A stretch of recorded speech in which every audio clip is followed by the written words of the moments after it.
Happy Sunday, CFS. May 17th. 3 is the magic number. We're gonna do 3 rounds and then 30 reps of each movement, just to keep it simple, because I always mess up. All right, Renegade rows you're pretty familiar with.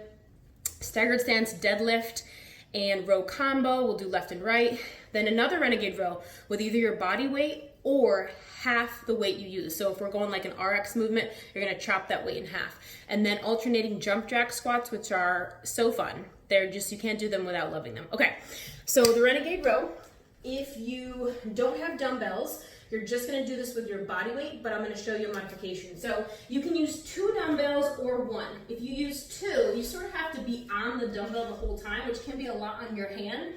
So I like to use just 1 and then put my other hand down.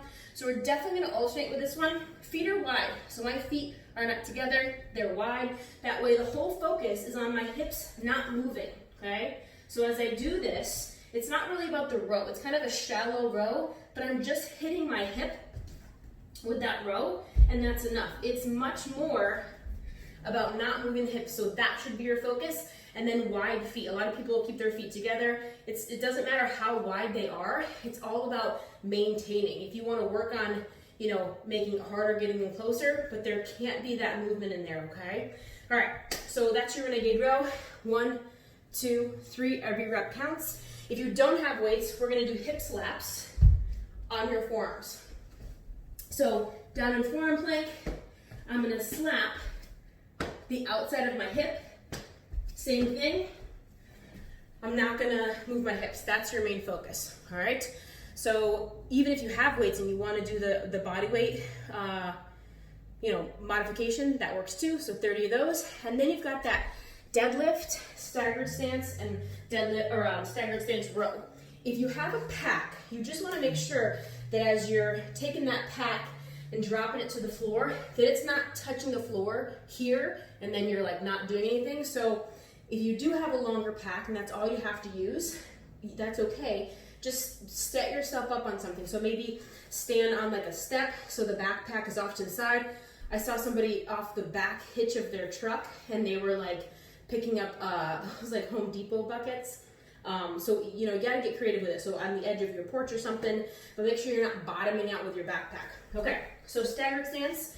I'm in a deadlift position with my one foot just behind me a little bit. So my knees are pretty close together. It's not like it's way back here. And I'm just on the ball of my foot.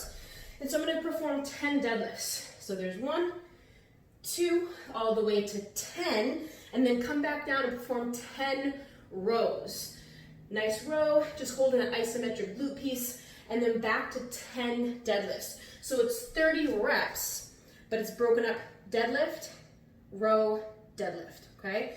Then you're gonna switch sides, do the same thing, okay? Do your 10, do the other 10 deadlifts, and then you're gonna do a Renegade row with either half the weight. So I had 10s, that means I have to use 5s or your body weight, okay?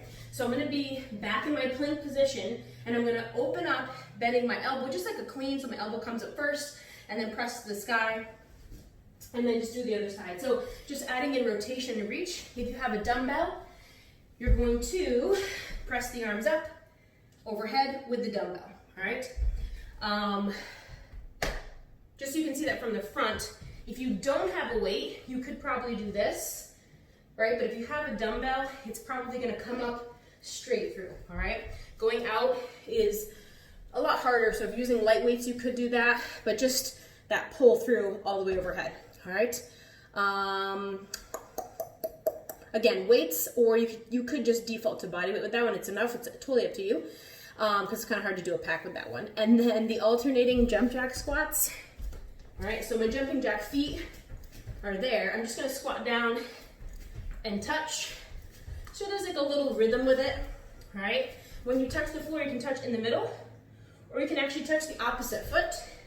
If you don't wanna jump, you're just gonna do this.